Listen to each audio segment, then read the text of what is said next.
Hello, this is Haske TV News with Ahmed Abubakar. A major upgrade of the Dambaba Suntai Airport in Jalingo, initiated by Governor Abu Kefas of Taraba State, is nearing completion. The project is aimed at boosting commercial activities and attract investment to the state. In an exclusive interview with Haske TV, the airport manager, Mr. Dallami Iwain, revealed that the upgrade is now 95% complete and that flights are expected to commence in the coming days. Cristiano Bawayo report. Dallami Iwain, who commended Governor Kefas for the initiative to beam a searchlight on the aviation sector, stated that the airport's development will significantly enhance the state's internally generated revenue and facilitate wider economic transactions. He noted that Taraba is an agrarian state and would need such development to enhance transportation of farm produce and other agricultural services in and out of the state. Based on the level of the work now currently at the airport is 95% completion. The work commenced in January 2024. The scope of the expansion of the width of the runway to 60 meters, extension of the length of the runway. And the amount it also have the construction of the new parameter fields within the airport and the circumference of the airport. Also construction of drainages to the Russian control of the airport. So virtually the scope, the timeline for the project is 1 year.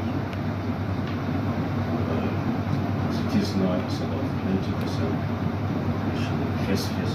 Mr. Iwain mentioned some of the notable innovations implemented to include expansion of the runways, installation of a landing system, fuel aviation dump, and construction of an aircraft hangar. He said the facilities obtainable at the Dambaba Suntai Airport currently are of international standards. The manager also noted that a number of aircrafts have expressed interest and some have even come to assess the facility ahead of their future engagements and partnerships. In this light, he commended the customers and clients for their patience during the period of the upgrade and reassured that in no distant time, full flights and other activities will begin. Track up. With the upgrade nearing completion, the Dambaba Suntai Airport is poised to becoming a hub for economic growth and development in Taraba State. Christiana Babayo, Haske TV News.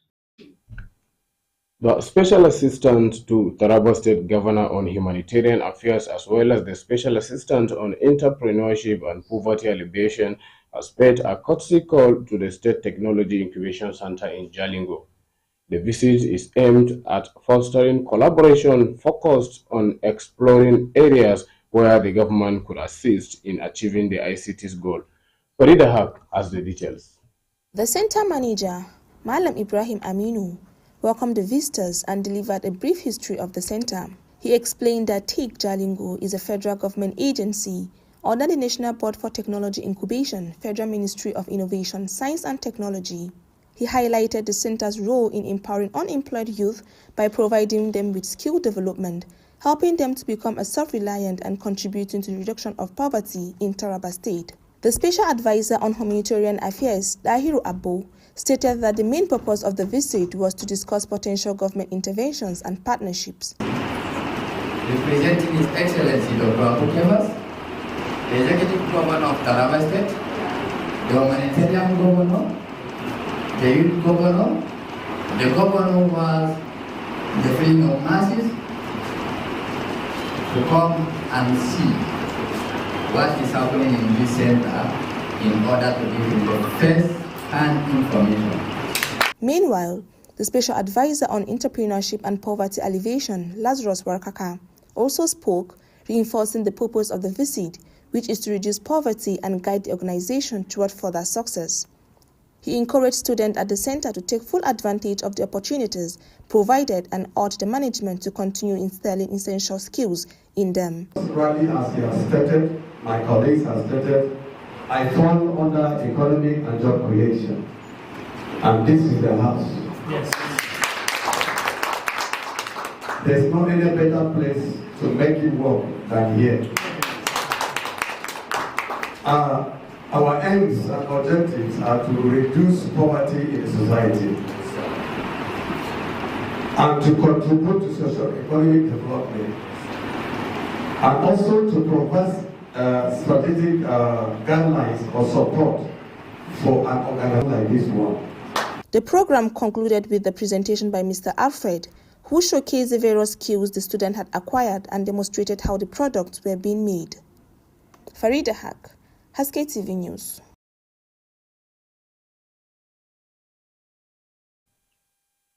The Taraba State government says it is committed to enforcing the violence against persons prohibition law by ensuring that survivors of gender-based violence receive justice and support.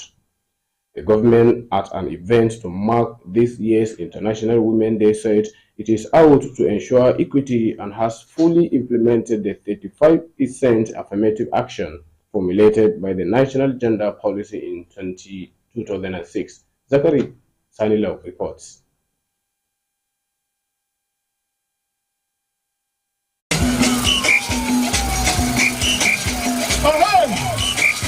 International Women's Day! That was the roadwork by the women in Taraba State to mark 2025 International Women's Day.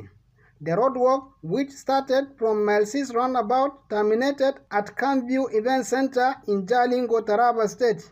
Governor Abu Kefas, who was represented by the State Commissioner for Women Affairs and Child Development, Mary Sinjen, said his administration is committed to enforcing the violence against persons prohibition law by ensuring equity and justice for all. The governor further insists on breaking barriers by implementing policy that empower women. The Taraba State government has continued to empower women economically, providing access to microloans, training, and entrepreneurship opportunities. We need to accelerate women's representative in leadership, push for more inclusive in policies, in technology and businesses, and break the cycle of violence and discrimination. Worried by the increasing spread of domestic violence and divorce in the state, stakeholders in the sector urge residents, especially women, to report cases of discrimination and violence for swift action. These days, we don't get relaxed. Nigeria of now, everyone comes out and source for himself. You have to strive for the sake of your children and the children yet unborn. Women are the grassroots politicians. They mobilize, they cast, and they vote. So I am calling on women to polarize in politics.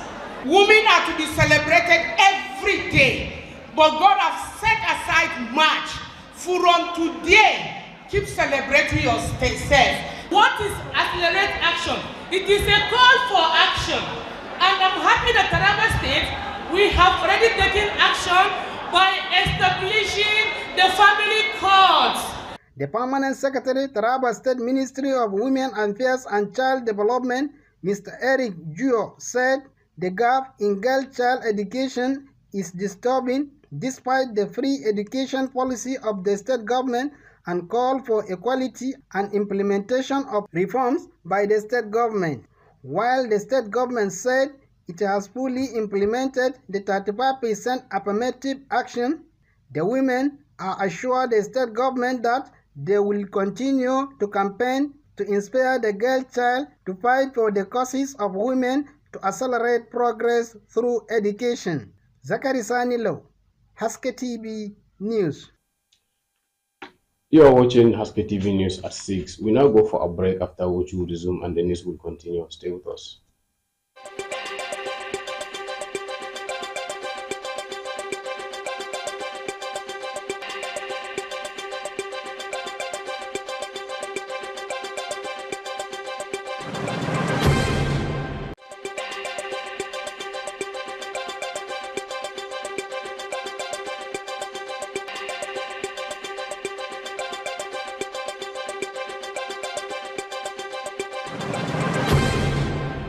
Welcome back. The news continues.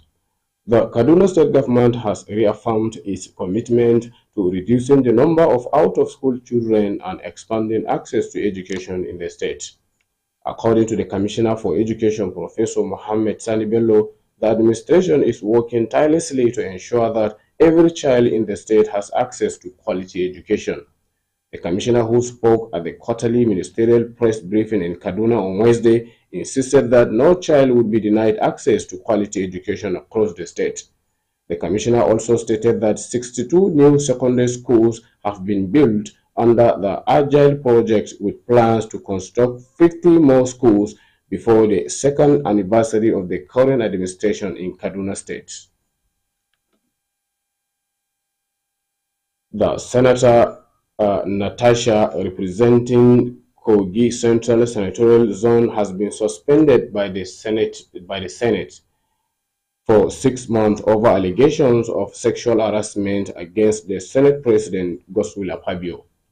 This followed investigations from the Committee on Ethics, Privileges and Code of Conduct, which cited her for total violation of Senate rules. The committee's recommendation, which was raised by its chairman, Senator Neda Imaswin, Senator Natasha's suspension will take effect from today, March 6, 2025. The Senate recommended that her office will be locked and she will be barred from accessing the National Assembly premises during the suspension period, while her salaries and those of her legislative aides will be withdrawn. With this, we have come to the end of the news. Do join us tomorrow for fresh package of the bulletin. Thanks for watching.